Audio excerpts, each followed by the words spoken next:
Good evening to everybody. Today we are going to learn about the second chapter, that is electrostatic potential and capacitance. And before that we are going to revise the previous lesson. We discuss about what is meant by electric charge and what is meant by electric field and what are the different types of charges are there, what is meant by conductors, what is meant by insulators and the semiconductors we discussed. And we discussed briefly about charging by induction, and we discuss about the basic properties of electric charges, and mainly we discuss about the Coulomb's law and its applications, and the demerits of Coulomb's law also we discussed, and forces between the multiple charges that we discussed, and electric field lines, what are the properties of electric field lines that we discussed, and we related with magnetic field lines, and electric flux, electric dipole we discussed, dipole in a uniform external field we discussed, and the different types of charge distribution, that is discrete and continuous charge distribution we discussed, and we discuss about the Gauss's law and its applications also, and many problems we discussed that also we have to look after. And in the second chapter we are going to discuss about the electrostatic potential and the capacitance. In the first lesson we discuss about the static charges. So static charges means there is no movement in the charges, so at a particular point we consider the electric field due to the charge.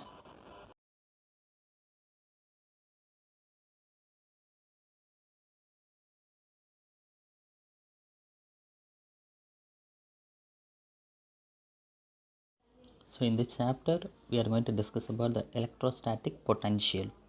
Potential is nothing but some energy.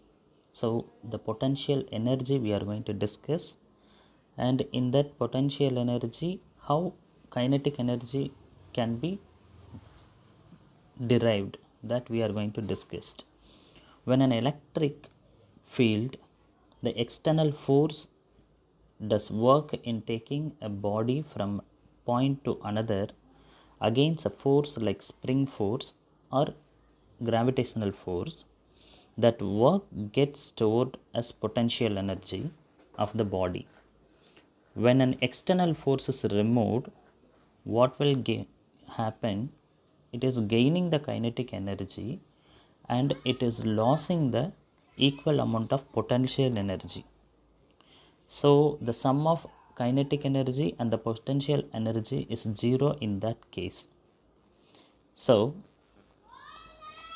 that energy is known as conservation of energy. Here the forces of this kind of called conservative force.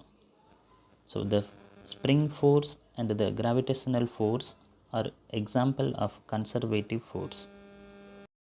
In Newton's law of gravitational, we discussed F is equal to capital G m1 m2 by r square. So here the m1 and m2 is the mass of two objects, and the G is the gravitational constant, and r squared is the distance between the two masses. Here in Coulomb's law we discussed F is equal to capital G q1 and q2 by r squared. So the q1 and q2 are replaced by m1 and m2 in gravitational force. So we interchanged like that. And the potential energy of a mass in gravitational field can be defined electropotential energy of charge in an electrostatic field. Consider this figure. In this figure there are two Q's are there. One is capital Q and one more is small q. The capital Q is representing the charge and the small q is representing the test charge. So both are positive. So when you brought near to that capital Q, what will happen? The repulsive force will be acted on it. And there are 2 points are there, one is P and R. When you brought to the P, the repulsive force will be maximum. When you brought near to R,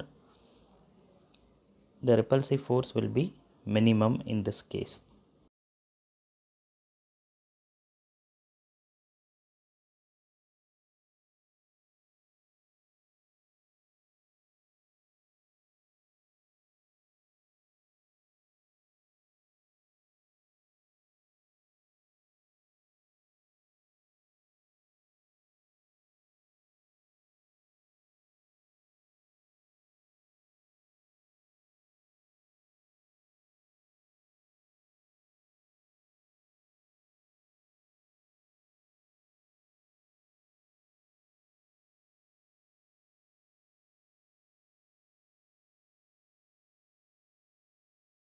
Consider this equation.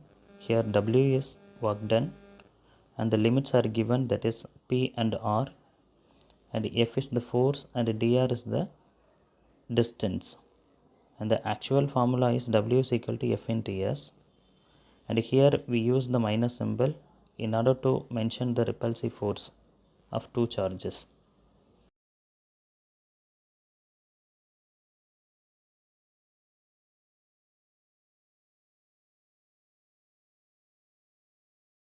So in order to get the potential energy difference, we have to minus from the final energy to the initial energy. So you will get the work done. That work done is equal to the total potential energy.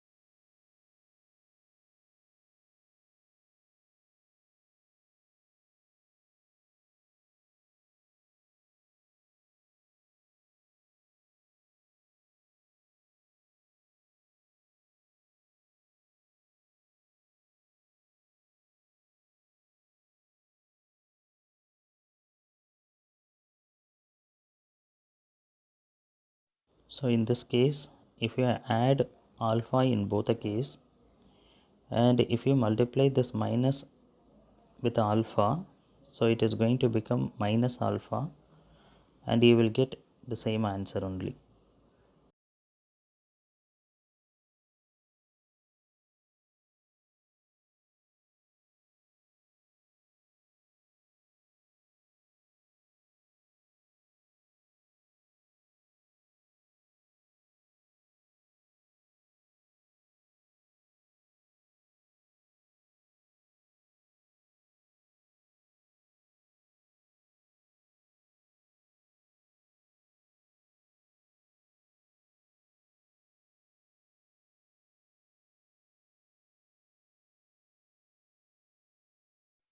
Consider this electric field. So the charges are separating in a different parts. So in P and Q, we are going to find out the electric potential energy.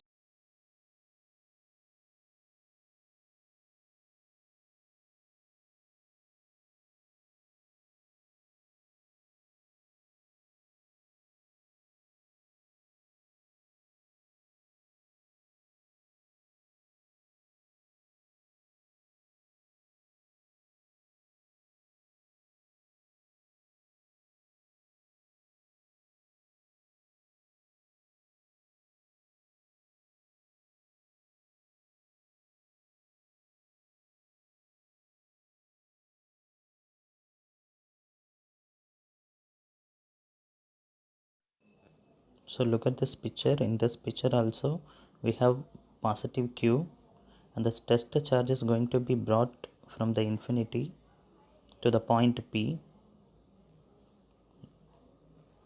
that we are going to discuss.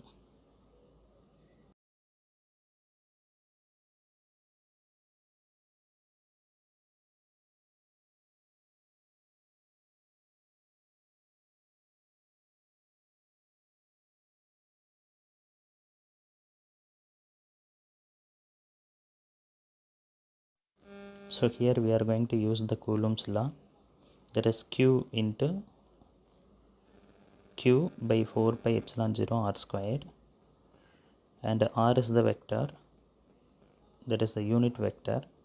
Here why we used oneness, in that picture they have given 1 Coulomb as a test charge.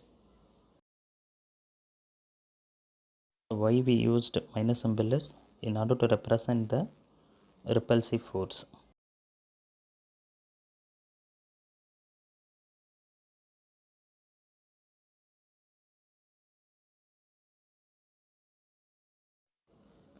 Just go through your book, page number 55, about this graph. So look at this problem. In this problem, they ask you to calculate the potential at a point due to a charge of 4 into 10 power minus 7 Coulomb located 9 centimeter away. So here they have given the value of charges and the R value also is given. So you know variable 1 by 4 pi epsilon 0 is equal to 9 into 10 power 9 Newton meter squared, Coulomb power minus 2, and into you have to multiply the value of Q by R. So we have to change the centimeter into meter. If you multiply all those things, you'll get the answer.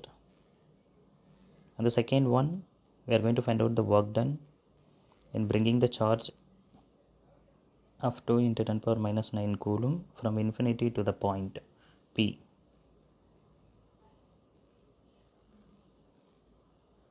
So does the answer depends on the path along which the charge is brought. So W is equal to Q into V is the formula. So you know the value of V, and the Q value is, small q value is given here, that is 2 into 10 power minus 9.